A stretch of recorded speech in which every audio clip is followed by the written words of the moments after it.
एक बात मेरे साधक भाई बहन सबको कहा करो, जो भी आपके नातेदारी में, रिश्तेदारी में, आपके परिचित में जो कोई भी अपने बेटा बेटी का ब्याह कर रहा हो, उस सब को एक बात जरूर कहना कि ये मत देखो कि दहेज कितना है, ये देखो कि संस्कार कितने हैं।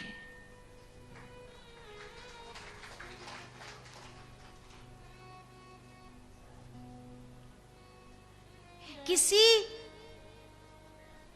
धनवान ने अपना अनुभव कहा है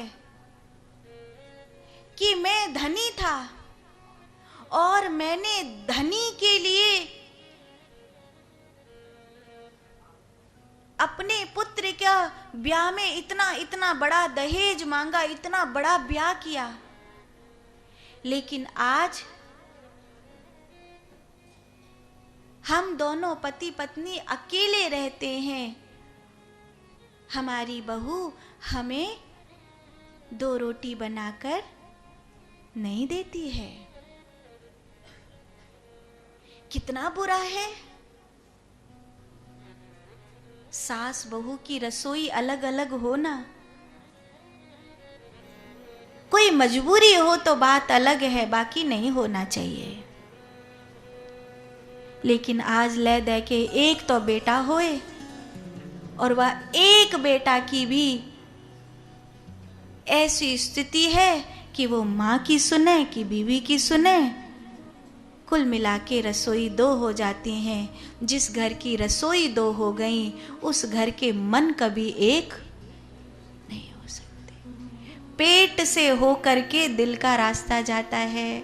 जब कोई बहुत बेहतरीन स्वादिष्ट भोजन बने तो हम क्या कहते हैं? दिल और पेट दोनों खुश हो गए। मन भी खुश हो गया, पेट भी खुश हो गया।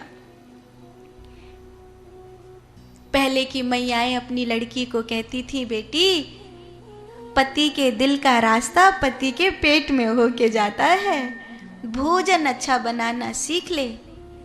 अभी तो इतनी पढ़ी लिखी लड़कियां हैं कि 6 महीने शादी से पहले की वो ट्रेनिंग लेकर आती हैं कि खाना बनाना थोड़ा सा सीख लेते हैं, और उसमें भी उल्टी सीधी चीज़ें तो बनाना सीख लेती हैं, ढंग का कुछ बनाना सीखती नहीं है। फिर रोज लड़ाई होती है।